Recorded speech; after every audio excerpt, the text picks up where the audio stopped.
मिलितं येन तस्मै श्री गुरवे नमः। नमः ॐ विष्णुपादाय श्रीगौरप्रियमूर्तये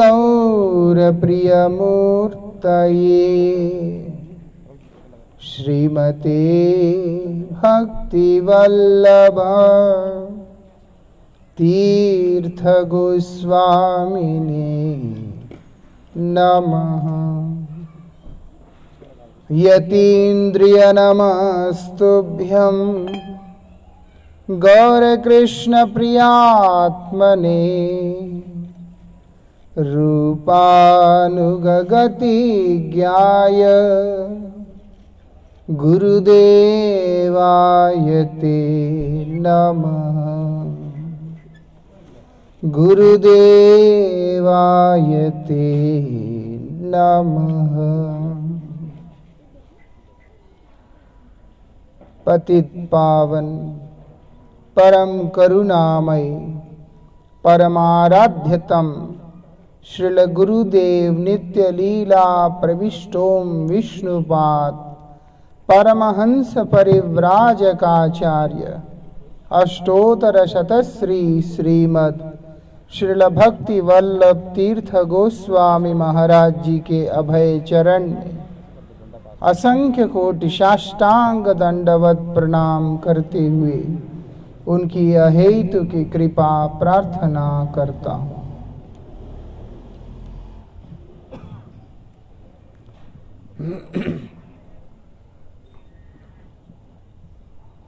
परमाराध्य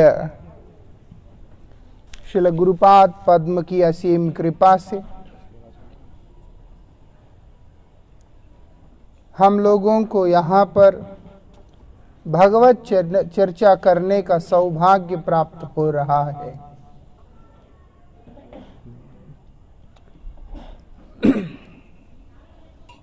हमसे कहा गया है कि हिंदी में बोलना है, तो इसलिए हरिकथा हिंदी में होगा।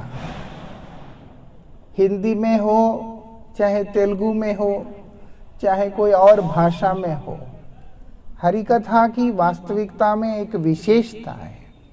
वो क्या है? हरि से प्रेम, जिसको लेकर के हम लोगों ने कल शुरू किया। अगर भगवान से प्रेम नहीं है, भगवान से प्रीति नहीं है, तो उस साधना का, उस सेवा का, उस विधि का कोई भी अर्थ होता नहीं है। इस बात को हमें समझना होगा। हम चाहे कितना भी अपने आप को भक्त समझ लें, लेकिन अगर हमारा भक्ति भगवान में अनुराग उत्पन्न नहीं करता है, तो हमारे भक्ति का वास्तविकता में कोई मूल्य नहीं रह जाता है। कल हमने श्रवण किया था श्रीमन्मध्व सांप्रदाय के एक महान आचार्य शिरोमणि जगत गुरु श्री माधवेंद्र पुरी पाद जी महाराज किस प्रकार से भगवान उनके साथ में विलास कर रहे हैं। हम भी आते हैं मंदिर में, भगवान के सम्मुख में आते हैं, उनको नमन भी करते हैं, उनसे कृपा भी मांगते हैं, लेकिन मांगने वाला व्यक्ति क्या इस बात पे प्रतिष्ठित है कि वो भगवान है? जो चार पुरुषार्थों के पीछे दौड़ने वाला व्यक्ति होता है, उसके मन में कभी भी भगवान के प्रति भगवत भाव नहीं आता है। उसके अंदर क्या भाव आता है? ये मेरे आवश्यकताओं को पूरा करने वाले एक साधन मात्र ही है। मुझे जिन वस्तुओं की मांग है मेरे लिए, जिन जिन वस्तुओं का मांग है मेरा, उन वस्तुओं की पूर्ति करने वाले एक साधन मात्र है। इस चीज को हमें समझना होगा। भगवान मूर्ति से कई गुना अधिक आगे की वस्तु है। वो क्या है? साक्षात भगवान है। इसलिए आचार्य अपने आचरण से ये बात को बतला रहे हैं। क्या बोलते हैं? प्रतिमा नहीं तुम्हें, आप मूर्ति हैं। मैं नहीं मानता आप मूर्ति हैं। हम भगवान को मूर्ति मानते हैं, इसीलिए गणेश चतुर्थी को करते हैं, फिर उसके बाद उनको उठाकर तालाब में डाल देते हैं। हम लोग नवरात्रि करते हैं, माता का मूर्ति रखते हैं, फिर उसके उठाकर तालाब में डाल देते हैं। प्रेम में उद्यापन कहाँ होता है? ये बात है। जहां पर प्रेम नहीं है वहीं पर ऐसे अनर्थ होते हैं। परिणाम के बारे में चिंता भी किए बिना हम लोग उन कार्यों में प्रवृत्त हो जाते हैं। लेकिन आचार्य इस प्रकार से नहीं होते। वो लोगों का जीवन का एक उद्देश्य होता है। वो क्या है? बोलते कृष्ण सेवा, प्रभु की सेवा। आपका सेवा इस प्रकार से मैं कर सकूं कि आप ही की प्रसन्नता मेरे जीवन का एकमात्र ध्येय बन जाए। बस अपने स्वार्थ को चिंतन करने वाला व्यक्ति वास्तविकता में व्यक्ति भी नहीं है। जो केवल अपना स्वार्थ चिंतन करता है कि मेरा फायदा हो जाए, मेरा लाभ हो जाए, मेरा मतलब पूरा हो जाए, उस व्यक्ति का जीने का अथवा मरने का कोई महत्व नहीं है। అర్థమవుతోందా?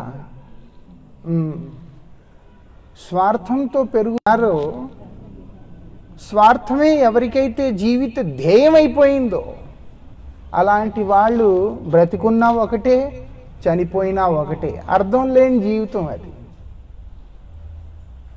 కానీ మన ప్రతి సేవలో భగవంతుడే కేంద్రమై ఉంటారు. అక్కడ भगवान बीच में होते हैं, केंद्र होते हैं। क्योंकि भगवान केंद्र में है, भगवान की तमाम सृष्टि उसी केंद्र के अंतर्गत आ जाता है। ये विशेषता है।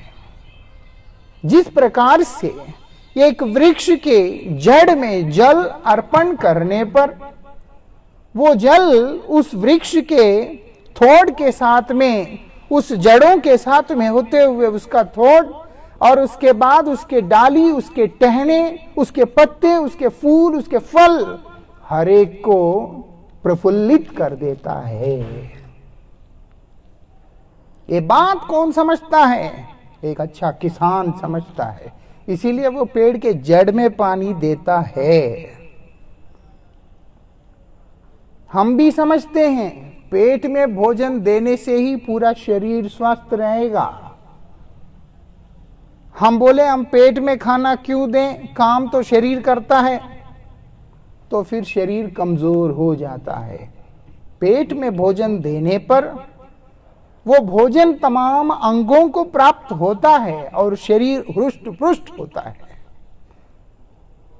इसी प्रकार से शास्त्रों का कथन है, गोविंद के चरणानुरागी जो व्यक्ति होता है उसकी विशेषता क्या है? वसुदैव कुटुंबकम वाली जो बात है, उस बात के ऊपर केवल वही प्रतिष्ठित हो सकता है।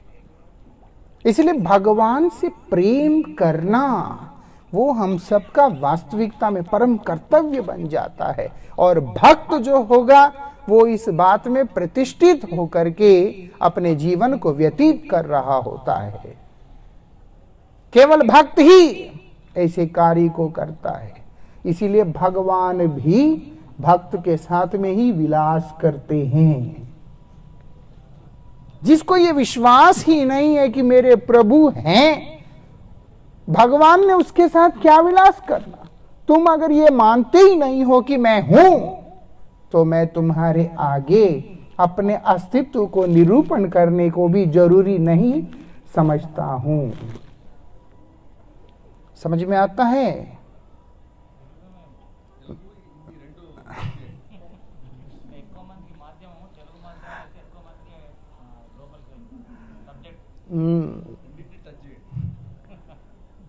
ఇది చాలా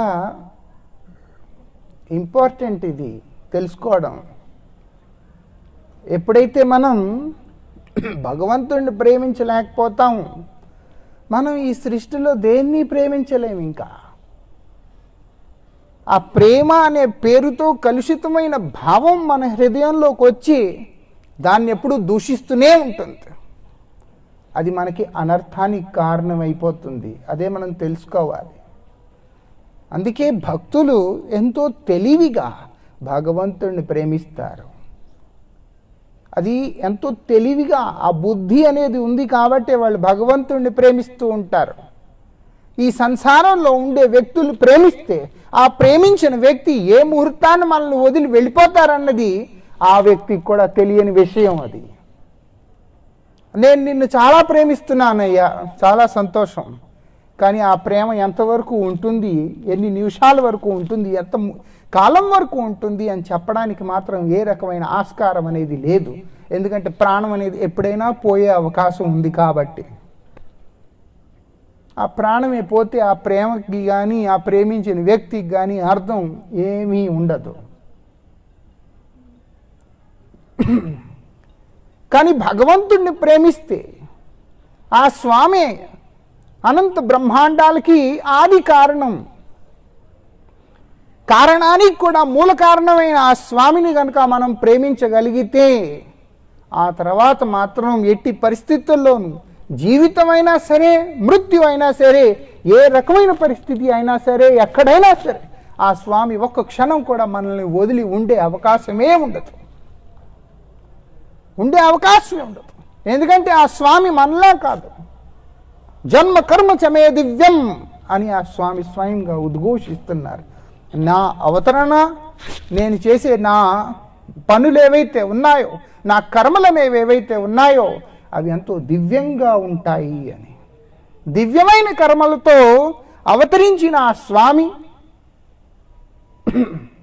ఏ జీవిని ఎట్టి పరిస్థితుల్లో వదిలిపెట్టే అవకాశం ఉండదు. అందుకే భగవంతుణ్ణి ప్రేమించాలి. ఈ విషయం తెలిసిన భక్తులు భగవంతుణ్ణి తప్ప ఇంకెవరిని ప్రేమించరు. భగవంతుణ్ణి ప్రేమిస్తారు కాబట్టి అందరినీ ప్రేమిస్తారు. ఎందుకంటే అంతా భగవంతుడి యొక్క సృష్టే కాబట్టి.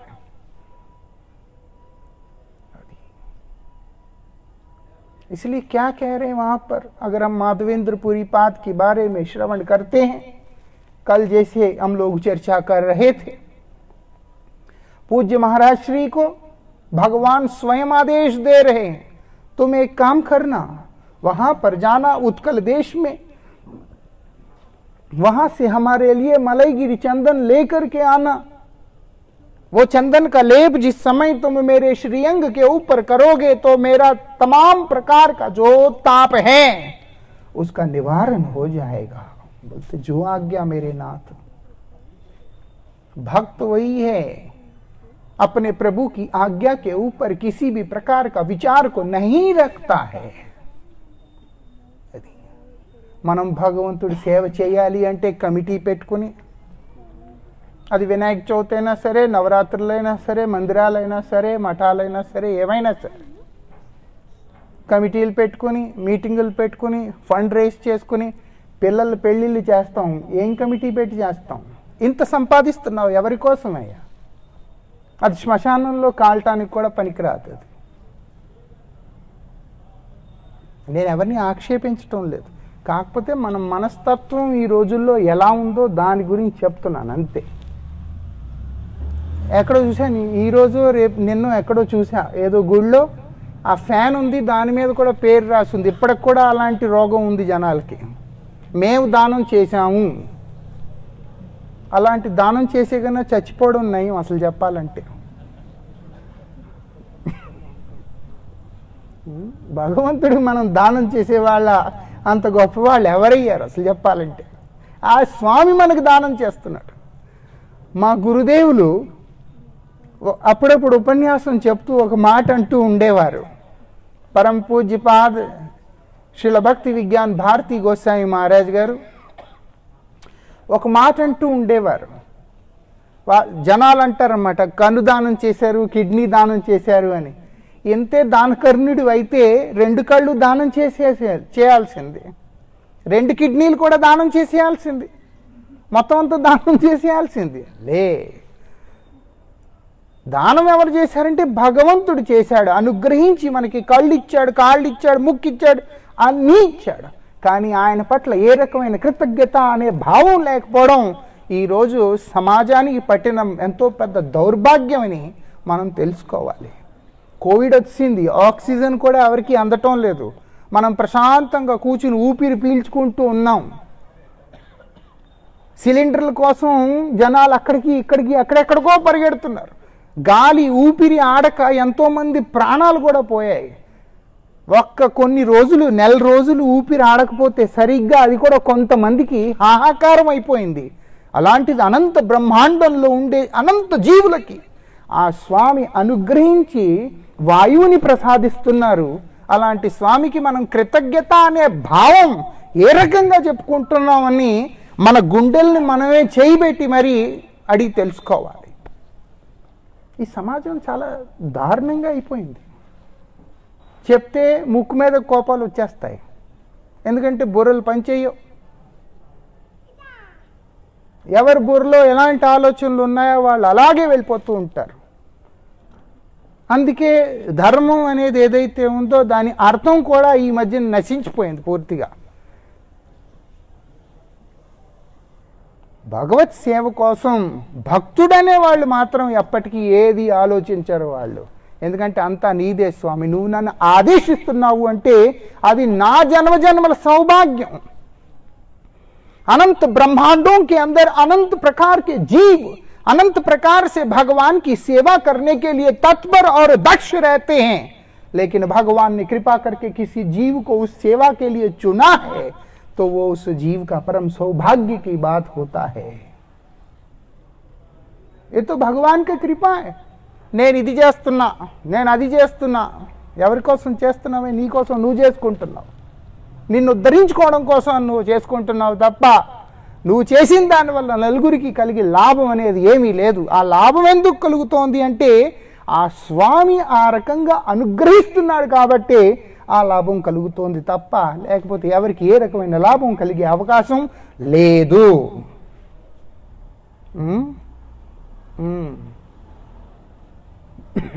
ఇది చాలా గంభీర్యంగా తెలుసుకోవాల్సిన విషయం. భగవంతుడిని ప్రేమించాలి, భగవంతుడి సేవకి ఎంత వీలైతే అంత నేను ముందుకొస్తా అన్న భావంతో ఉండాలి తప్ప అక్కడ కమిటీలు ఉండవు, మీటింగులు ఉండవు, అంతా ఇమీడియట్గా అయిపోతుంది. అలా అంతే, చెయ్యాలి అంటే చేసేయాలంతే, ఎందుకంటే అది భగవంతుడి కోసం కాబట్టి. ఈ మాధవేంద్ర పూరిపాదుల వారు భగవంతుడిని సాక్షాత్ అక్కడ చూస్తున్నారు కాబట్టి ఆ స్వామి ఆయనకి ఆదేశిస్తున్నారు.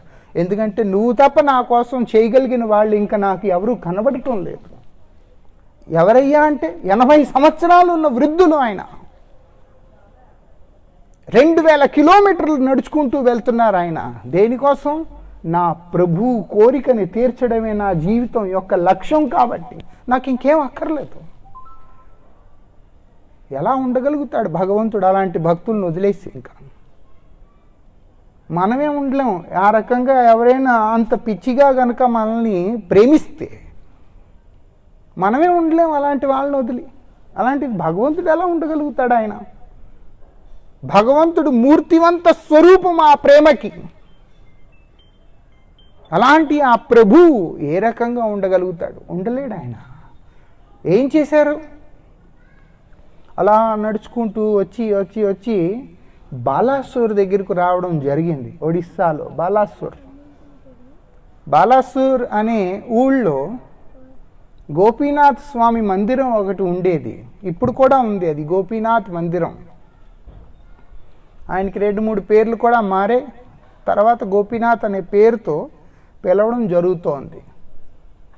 అందుకని ఆయన పూరీ ధామానికి వెళ్తూ ఏం చేశారయ్యా అంటే ఆ గోపీనాథ్ మందిరానికి వచ్చి సాయంకాలం దర్శనం చేసుకుంటున్నారు. అది త్రేతాయుగం నాటి విగ్రహం.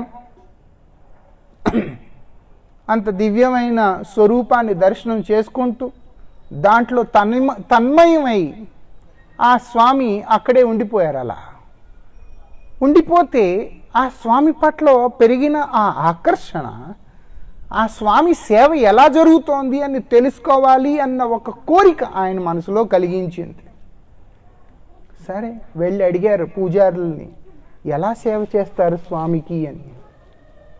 పూజారులు చెప్తున్నారు, ఈ ప్రపంచంలోనే లేనంత అద్భుతమైన విధంతో అమృత కేలి అనే ఒక రకమైన పాయసాన్ని మేము ఇక్కడ తయారు చేసి 12 మట్టి కుండల్లో ఆ స్వామికి ప్రతిరోజు నైవేద్యం పెడతాము అని.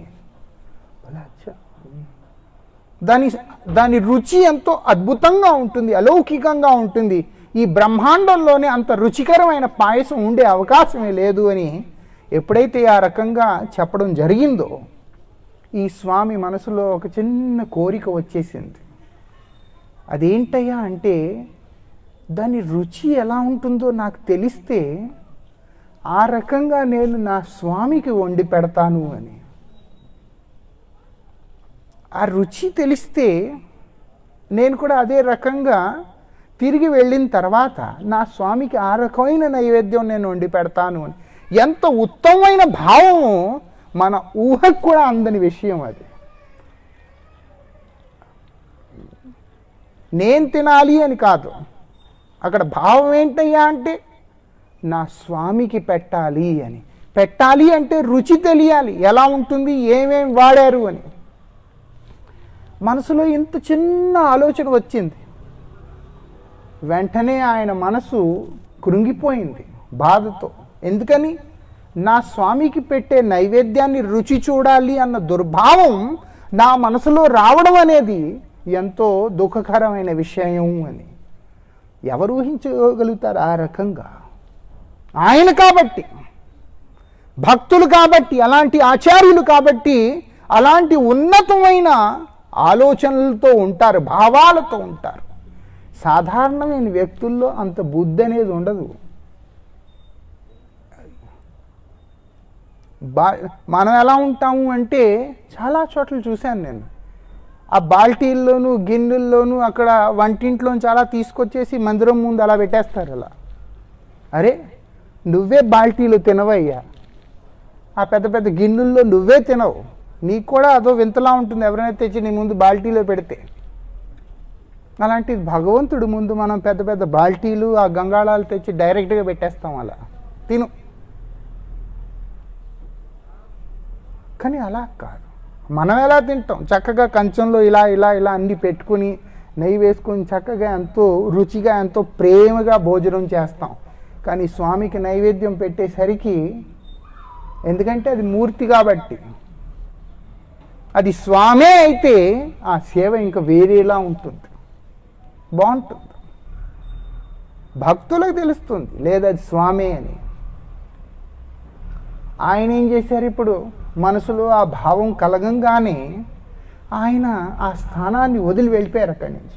నేను అసలు ఇక్కడ ఉండటానికే అర్హుణ్ణి కాదు, ఆ స్వామి దర్శనానికి కూడా నేను అర్హుణ్ణి కాదు అన్న భావంతో ఆయన ఆ స్థానాన్ని వదిలే వెళ్ళిపోయారు.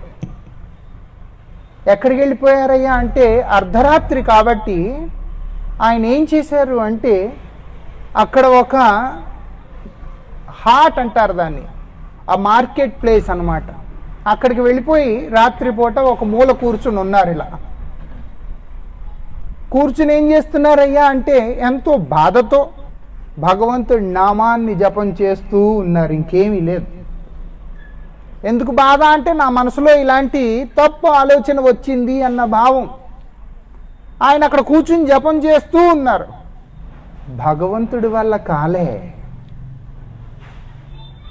మనకెలా ఉంటుంది అంటే, పూజారి కనుక పిలిచి ప్రసాదం ఇస్తేనే మనకి ప్రసాదం చేతిలోకి వచ్చేది. కానీ అక్కడ అలా కాదు, స్వయంగా భగవంతుడే సంకల్పించాడు. ఈరోజు ఏం చేశాడంటే, నా భక్తుడికి ఈ రుచి చూడాలన్న చిన్న కోరిక కలిగింది, అది కూడా నేను తీర్చలేకపోతే, ఎందుకంటే నా భక్తులు ఎలాగో నా నుంచి ఏది ఆశించే అవకాశమే లేదు. భక్తుల్లో ఉండే విశేషం ఇది. వాళ్ళు ఎప్పుడు వ్యాపారం చేయరు భగవంతుడితో. నేను నీ గుడికి వస్తున్నా, కొబ్బరికాయ కొడుతున్నా, పూజ చేస్తున్నా కాబట్టి ఈ రకమైన కోరిక నాదంటూ నువ్వు తీర్చాలి స్వామి అన్న భావం భక్తుల్లో ఎప్పుడు ఉండే అవకాశమే లేదు. వాళ్ళు ఎలా ఉంటారు అంటే, నువ్వు ఏ రకంగా ఉంచాలనుకుంటే నన్ను ఆ రకంగా ఉంచు స్వామి, నాకంటూ ఏ రకమైన కోరిక లేదు అన్న భావంతో ఉంటారు. నాకుండే కోరికల్లా ఒకటే. నిన్న మనం దాని గురించి అనుకున్నాం. అనుకూల్యేన కృష్ణానుశీలనం. నీ సేవకి ఏదైతే అనుకూలంగా ఉంటుందో ఆ భావంతో ఆ రకమైన సేవలో నేను నిమగ్నమై ఉండాలి తప్ప నాకు ఇంకా వేరే కోరిక అనేది ఏమీ లేదు. ఎంత ఎంత మహోన్నతమైన భావం అది, మనకి ఊహకు కూడా అందని విశేషం అది. भक्त भगवान से कुछ भी मांगता नहीं है, उनको कुछ चाहिए नहीं होता कि आप मुझे कुछ दीजिए. क्यों? क्योंकि भक्त हमेशा भगवान के प्रति कृतज्ञता का भाव रखता है, क्योंकि आपने मेरे लिए इतना कुछ तो कर दिया है. जितना आपने किया मेरे लिए मेरे नाथ, मेरा तो वास्तविकता में उतनी योग्यता भी नहीं है. अगर मैं सोचूं मैं उसके लिए योग्य हूं, बोलते ना, मैं किसी भी चीज के लिए योग्य नहीं हूं, लेकिन आपकी कृपा ने मुझे सब कुछ दे रखा है. ऐसा ये विशेषता है. इसीलिए माधवेंद्रपुरी पाद के मन में इच्छा नहीं है, लेकिन भगवान के मन में इच्छा हुआ. अरे मांगने से मिलता नहीं, वहां पर मांगते भी नहीं है, तब भी भगवान देने के लिए व्याकुल है. प्रहलाद महाराज कुछ भी चाहते नहीं हैं. ప్రహ్లాద్ మహారాజ్కి ఏమీ అవసరం లేదు. ఆ స్వామి ఎప్పుడైతే భగవంతుడి సాక్షాత్కారం కలిగిందో ఆ తర్వాత నాకంటూ ఏమీ వద్దు స్వామి అని స్వయంగా భగవంతుడితోటే అనడం జరిగింది. నాకేమీ అవసరం లేదు. అరే నేనే స్వయంగా వచ్చానమ్మా, నువ్వేమైనా కోరిక అనేది ఉంటే కోరుకో అని స్వయంగా భగవంతుడు ప్రహ్లాద స్వామిని ప్రార్థిస్తూ ఉన్నాడు.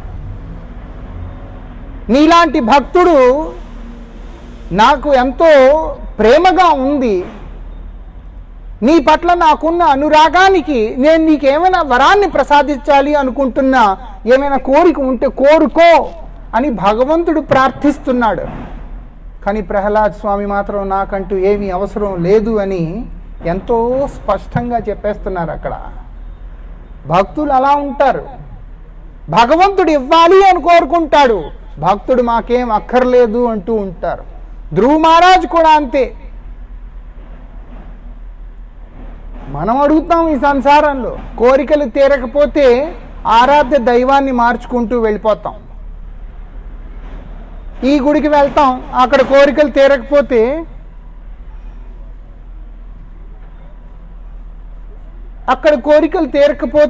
ఇంకో గుడికి వెళ్ళిపోతాం. అక్కడ తీరకపోతే సోమవారం ఇక్కడికి వెళ్తే అయిపోతుంది. అచ్చా అక్కడికి వెళ్తాం మనం, కుదరలే మంగళవారం ఆ గుడికి వెళ్తే బాగుంటుంది, అక్కడికి వెళ్ళిపోతాం. బుధవారం ఇక్కడికి వెళ్తే బాగుంటుంది, అక్కడికి వెళ్ళిపోతాం. శుక్రవారం ఇక్కడికి, శనివారం అక్కడికి. చివరికి మన తలరాతే అలా ఉంది, అందుకని ఏం అవలే.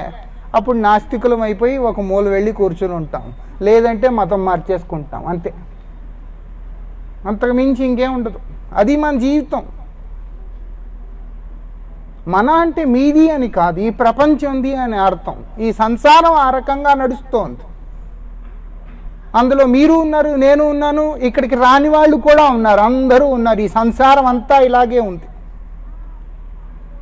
కానీ భక్తులు ఆ రకంగా ఉండరు, వాళ్ళకి ఏమీ ఎక్కర్లే.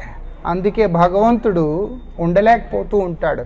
ఏం చేశాడు ఆ స్వామి? ఏం చేశాడయ్యా అంటే, ఈరోజు 12 కుండల్లో నైవేద్యం పెట్టిన పాయసంలో ఒక కుండని ఆ స్వామి స్వయంగా దాచేసి ఆయన పంచి కింద పెట్టేసుకున్నాడు. ఆయన స్వయంగా ఆ స్వామి ఆ 12 కుండల్లోంచి ఒక కుండని తీసేసుకుని ఆయన పంచి కింద పెట్టి దాచేశాడు. ఆయన పూజారి సేవ చేసిన తర్వాత పూజారికి అర్థం కాలే, ఎందుకంటే అది భగవంతుడి మాయ కాబట్టి. పూజారికి ఏమనిపించిందంటే నేను 12 కుండలు తీసుకుని బయటకు వచ్చేసా అనుకున్నాడు పూజారి. కానీ ఒక కుండని స్వయంగా ఆ స్వామి తన పంచి కింద దాచేశారు అన్న విషయం పూజారికి కూడా తెలియదు. అంతా అయిపోయింది. రాత్రి భగవంతుడికి శయనం కూడా అయ్యింది. ఆయన పవలించమని ప్రార్థించి పూజారి మందిరాన్ని ద్వారాలని బంధించి బయటికి రావడం జరిగింది. అర్ధరాత్రి పూట భగవంతుడు పూజారిని లేపుతున్నారు. ఆయన, ఏ పూజారి లే, ఏంటి పడుకునున్నావు నువ్వు, నీతో పని ఉంది ఇప్పుడు లే. ఈ నిద్రలో ఎవరు పిలుస్తున్నారయ్యా నన్ను, ఎవరు కనబడటం లే, కానీ పిలుపు వినబడుతోంది, అర్థం అవటం లేదు ఎవరా అని. అందుకని ఆయన ఏం చేశారయ్యా అంటే నిద్రలో లేచి అటు ఇటు చూస్తున్నారు అయోమయంగా. ఇలాంటి గొంతు కూడా ఇంతవరకు నేను ఎప్పుడూ వినలేదే అని, ఇలాంటి గొంతు నేను ఇంతవరకు ఎప్పుడూ వినలేదు. ఎలా వినగలుగుతారు? ఆ భగవంతుడి యొక్క వాణి అనేది ఏదైతే ఉందో అది ప్రాకృతి జగత్తుకి సంబంధించింది కాదు. సాధారణమైన వ్యక్తుల గొంతు, ఆ స్వామి గొంతు ఒకలా ఉండవు. అలాంటి దివ్యమైన అమృతమైన ఆ వాణి అనేది ఏదైతే ఉందో, ఆ శబ్దం ఏదైతే ఉందో, ఎప్పుడైతే ఆ పూజారి చెవుల్లో పడిందో అప్పుడే ఒక రకమైన తన్మయత్వం వచ్చేసింది. దాంతోపాటు ఆయన లేచి అటు ఇటు చూస్తున్నాడు. చూస్తుంటే ఆ స్వామి ఏమంటున్నారయ్యా అంటే, నీకు తెలియకుండా ఒక మట్టి కుండ పాయసం నేను నా పంచి కింద పెట్టి ఉంచానమ్మా, అది నువ్వు వెళ్ళి తీసుకుని ఆ స్థానంలో, అముక స్థానంలో, ఆ మార్కెట్ ప్లేస్లో, ఆ హాట్లో నా భక్తుడు ఒక ఆయన ఉన్నాడు, మాధవేంద్ర పూరి అనే పేరుతో, పేరు కూడా చెప్తున్నాడు స్వామి. అనంత బ్రహ్మాండాలకి అధిపతి అయిన ఆ స్వామి ఈ అనంత బ్రహ్మాండాల్లో ఏ మూల, ఎక్కడ ఏ జీవాత్మ ఉన్నాడో ఆ జీవాత్మ పేరు అనేది ఏంటో, ఆ జీవాత్మ మనసులో ఉండే భావం అనేది ఏంటో ప్రతిదీ తెలుసున్న స్వామి. ఎంతమందికి అర్థమవుతుంది ఈ విషయం? ఎంతమందికి అర్థమవుతుంది? ఆయన పేరు కూడా చెప్తున్నాడు. అక్కడికి వెళ్ళి ఆ భక్తుడికి ఆ పాయసం ఇచ్చిరా అని. మనం ఊహించుకోగలమా ఇది? ఆ భక్తుడికి ఏమీ అవసరం లేదు కాబట్టి ఒక పాయసమే రుచి చూడాలి అనుకున్నాడు కాబట్టి భగవంతుడు పాయసమే ఇచ్చాడు. లేదు అంటే ఆ భక్తుడికి గనక మనసులో కోరిక కలిగి ఉంటే భగవంతుడు అనంత బ్రహ్మాండాలు కూడా ఆ భక్తుడికి అలా దారిపోసేసేవాడు. అది మనకి ఊహకి అందని విశేషం. భక్తుడు ఒక్కసారి కోరుకోవాలి కానీ ఆ స్వామి ఏమైనా ఇచ్చేస్తాడు, అది విశేషం. కానీ భక్తుల విశేషం కూడా అదే, ఇస్తాడు కదా అని ఆ స్వామి నుంచి ఏమీ ఆశించని గుణమే భక్తుల గుణం. ఆ భక్తులు కోరుకునేది ఏంటి? నీ నుంచి నాకేమీ అవసరం లేదు, నువ్వే నాకు కావాలి, నీ నుంచి నాకేం అక్కర్లే, నువ్వు అది ఇది అన్నీ నాకేమి లేదు, కాకపోతే నువ్వు మాత్రం నాకు కావాలి, నాకు ఇంకేం అక్కర్లేదు స్వామి. ఎలా ఉండగలుగుతాడు ఆ భగవంతుడు? ఆ స్వామి స్వయంగా ఆ పాయసాన్ని దొంగలించి, అందుకే ఆయన పేరు ఖీర్ చోరా అని పడింది. ఆ గోపీనాథ్ అనే పేరు స్వామి పేరు, దాంతోపాటు అలంకరణ, వాక్యాలంకరణ ఆయన ప్రతిష్ఠకు కారణమైంది. ఏంటయ్యా అంటే ఖీర్ చోరా. అందుకే ఆయన్ని ఖీర్ చోరా గోపీనాథ్ అని సంబోధిస్తారు. చోరా అంటే దొంగ అని అర్థం, ఖీర్ అంటే పాయసం అని అర్థం. పాయసాన్ని దొంగలించిన గోపీనాథ్ స్వామి అని ఆ స్వామి పేరు ఖ్యాతింపబడుతోంది ఇప్పటికీ.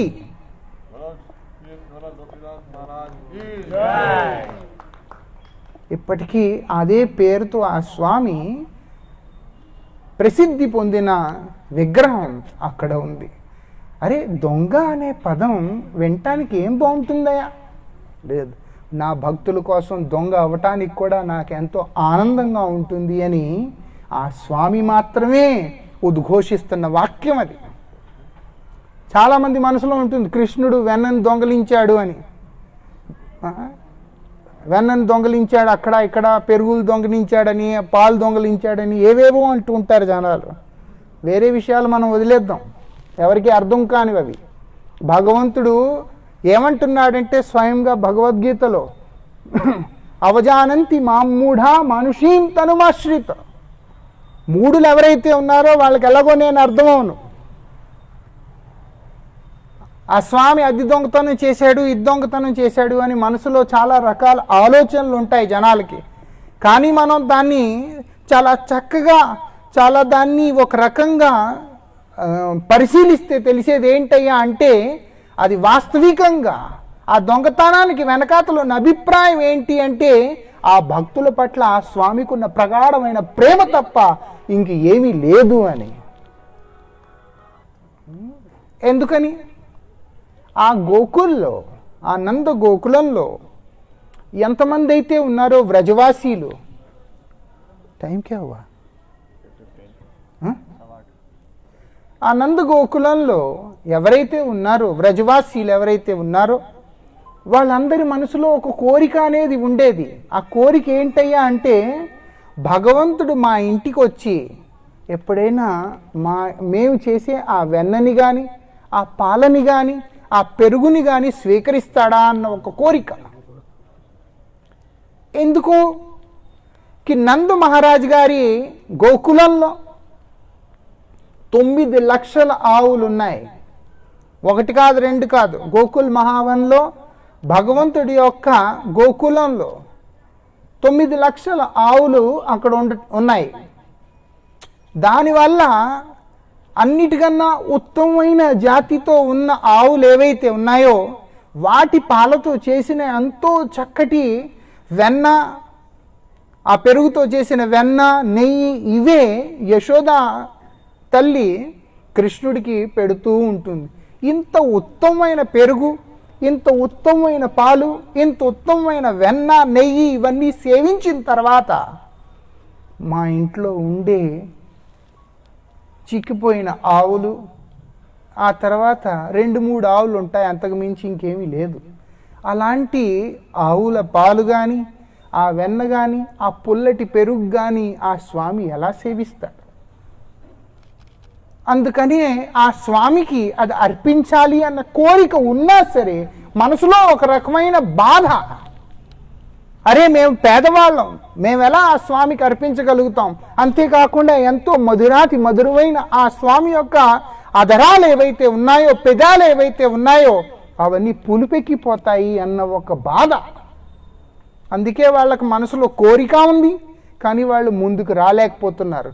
అలాంటి భక్తుల కోరికను తీర్చడం కోసం భగవంతుడు వాళ్ళ ఇంట్లోకి వెళ్ళి దొంగతనం చేయాల్సి వస్తోంది. అక్కడ ఎవరు ఊహించుకోగలుగుతారు ఆ ప్రేమని? మనం ఊహించలేము. ఎందుకంటే దానికి మనసు అనేది ఎంతో పవిత్రంగా ఉండాలి. దానికి మనసు అనేది ఎంతో పవిత్రంగా, స్వచ్ఛంగా, నిర్మలంగా ఉండాలి. ఆ భక్తులు మాత్రమే దాన్ని ఊహించుకోగలుగుతారు, దాన్ని అర్థం చేసుకోగలుగుతారు. ఆ స్వామి ప్రేమ అనేది ఎంత అద్భుతంగా ఉంటుంది అంటే, ఒక భక్తుడు ఉన్నాడు. ఆ భక్తుడు ఒకరోజు భగవంతుడితో పాటు వనభోజనానికని వెళ్తూ ఏం చేశారయ్యా అంటే, పుల్లటి మజ్జిగ తీసుకుని వచ్చాడు ఆయన కుండలో. అది పుల్లగా అయిపోయింది. ఆ రోజు అందరూ కలిపి ఒక రకంగా ప్లాన్ పెట్టుకున్నారు, మనందరం అడవికి వెళ్ళి అక్కడ చక్కగా కూర్చుని ఈ వనభోజనం చేయాలి అని, పిక్నిక్ లాగా. సరే, అందరి ఇళ్లలోంచి చాలా వచ్చాయి. యశోద మహారాణి ఆ తల్లి అందరి కోసమని ఎన్నో రకరకాల వంటలన్నీ వండి అవన్నీ ఇచ్చి పంపించింది. ఇప్పుడు ఏం జరుగుతుందయ్యా అంటే, వనంలోకి వచ్చిన తర్వాత అందరూ రకరకాల వంటలన్నీ కృష్ణుడికి పెడుతూ ఉన్నారు. ఆ స్వామి తింటూ ఉన్నాడు. అలా ఈ భక్తుడికి కూడా మనసులో కోరిక కలిగింది. ఏంటని, నా దగ్గర కనుక ఏమైనా ఉంటే నేను కూడా కృష్ణుడికి ఎంతో చక్కగా పెట్టేవాడిని అని. నా దగ్గర ఉన్నది మాత్రం పుల్లటి మజ్జిగ. అది తాగితే పెదాలు పుల్లగా అయిపోతాయి, అతను మనసు కూడా పుల్లగా అయిపోతుంది. అందుకని ఇవ్వాలని అనుకోవట్లే. కానీ భగవంతుడు సర్వాంతర్యామి, అన్ని తెలిసిన తత్వం. అందుకే ఆ స్వామి ఏం చేశారయ్యా అంటే వెళ్ళి ఆ కుండను లాక్కోవడం మొదలెట్టాడు. ఆయన నాకు ఇది తాగాలి, ఇక్కడి నుంచి ఏనేమో లేదు, కుదరదు, నేను ఇవ్వను అని ఆయనే పైకి ఎత్తి తాగేయడం మొదలెట్టాడు. ఎప్పుడైతే ఆయన తాగుతూ ఉన్నాడో, శ్రీకృష్ణుడికి మిత్రులు ఎవరైతే ఉన్నారో వాళ్ళందరినీ సఖా అని అంటారు. అందులో ఈ సఖా ఈ చాలా పేద బ్రాహ్మణుడు. ఆయన పేరు మధుమంగల్. చాలా ఆయన పేద బ్రాహ్మణుడు, ఆయన పేరు మధుమంగల్. వాళ్ళందరూ ఇలా వనానికి వచ్చి ఇలా ఆడుకుంటూ ఆవుల్ని పాలిస్తూ ఇలాగే అందరూ కూర్చుని చక్కగా ప్రసాదాలు అవి సేవిస్తూ ఉంటారు. ఈరోజు ఆయన మనసులో ఆ కోరిక కలిగింది. ఆ కోరికను తీర్చడం కోసం అని స్వామి వెళ్ళి ఆ కుండని లాగడం మొదలుపెట్టాడు. భగవంతుడు బలం ముందు ఎవరి బలం నిలుస్తుంది? అక్కడ ఎవరిది నిలిచే అవకాశమే లేదు. అందుకని ఆ మధుమంగల్ ఇలా పైకెత్తి కుండని తాగేస్తూ ఉన్నాడు. భగవంతుడు ఆయన ఇలా ఊపుతున్నాడు అనమాట. కొంచెం కిందకి పడిపోతుంది. ఆయన చివరికి ఏం చేశాడంటే నోట్లో నింపుకొని ఇంకా తట్టుకోలేక ఆ కుండని నేల మీద విసిరేశాడు. ఆయన ఎప్పుడైతే కుండని నేల మీద విసిరేశాడో అది విరిగిపోయింది. వెంటనే భగవంతుడు మధుమంగల్ పెదాలని, నోట్లు బుగ్గల్ని ఇలా కొడితే ఆ నోట్లో ఉన్న మజ్జిగ ఏదైతే ఉందో అది ఇలా బయటకు వచ్చింది. భగవంతుడు దాన్నే తాగేశాడు. ఆయన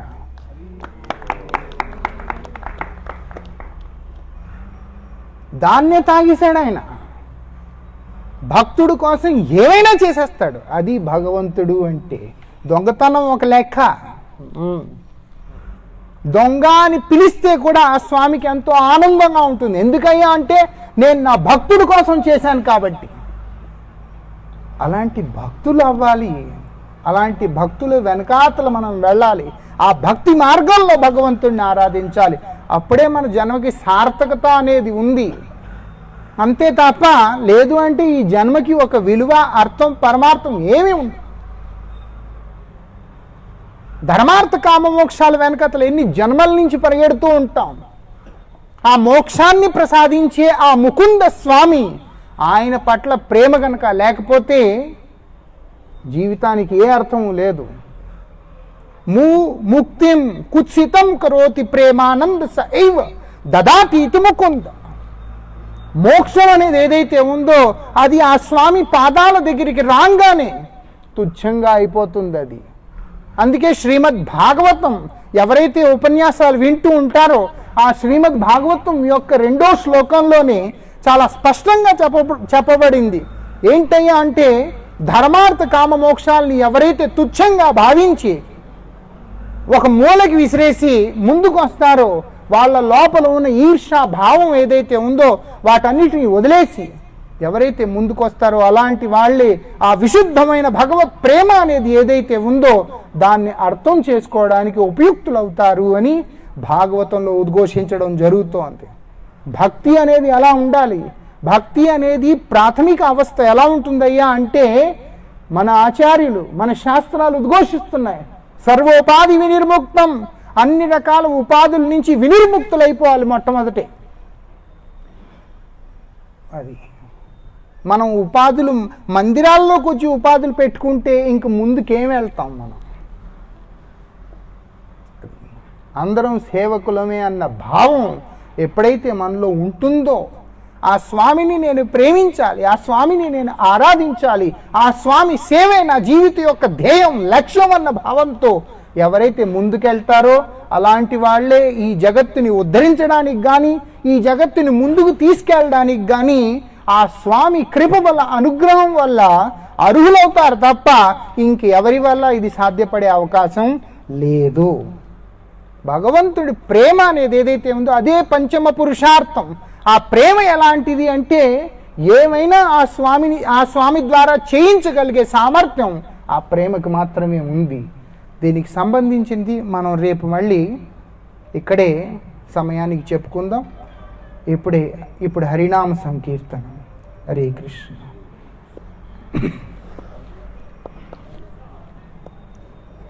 हरे कृष्णा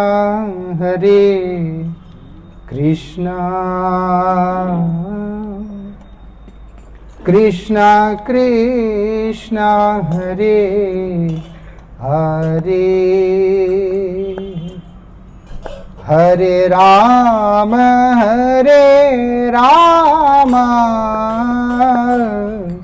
राम राम हरे हरे,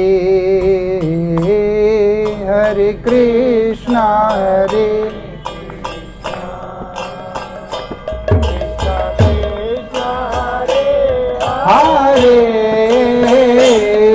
हरे राम हरे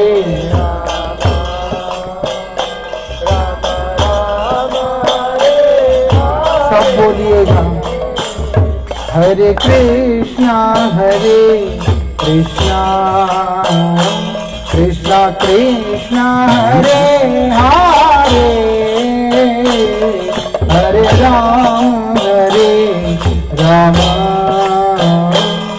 राम राम हरे हरे,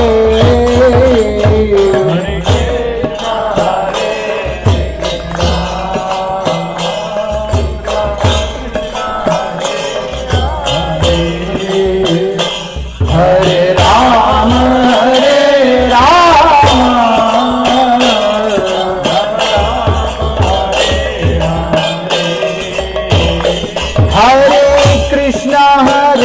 कृष्णा कृष्णा कृष्णा हरे हरे,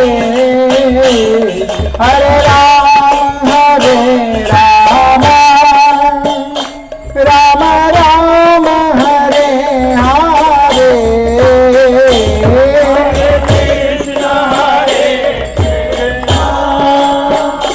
कृष्णा कृष्णा हरे हरे,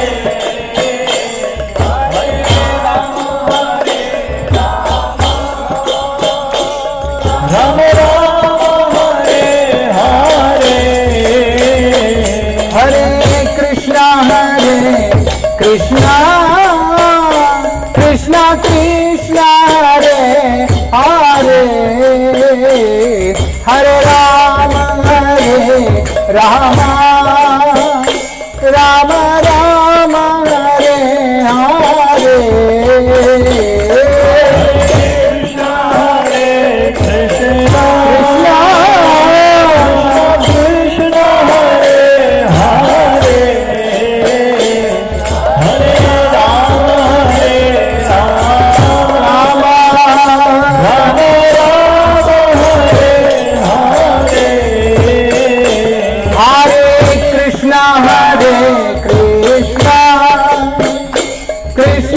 कृष्णा हरे हरे, हरे राम राम राम हरे हरे,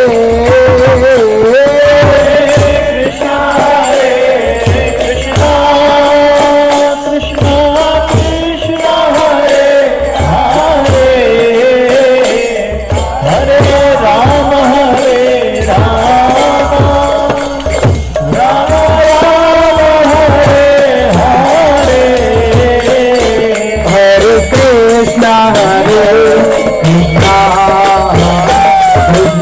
कृष्णा हरे हरे, हरे राम राम हरे हरे,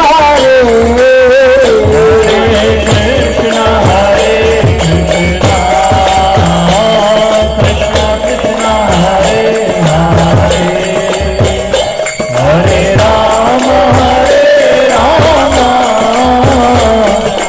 राम हरे हरे, हरे कृष्णा कृष्णा हरे हरे, हरे राम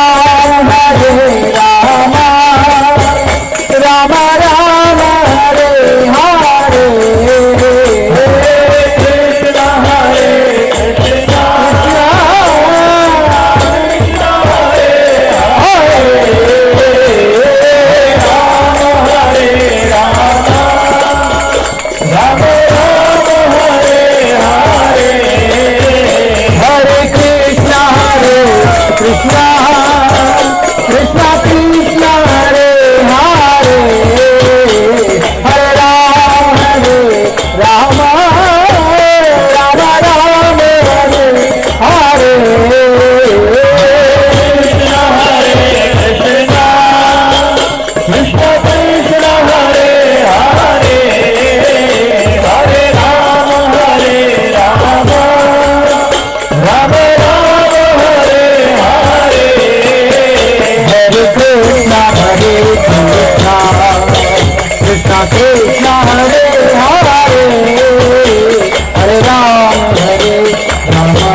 భగవంతుణ్ణి ప్రేమించడమే జీవితం యొక్క లక్ష్యం, ఉద్దేశ్యం అయి ఉండాలి.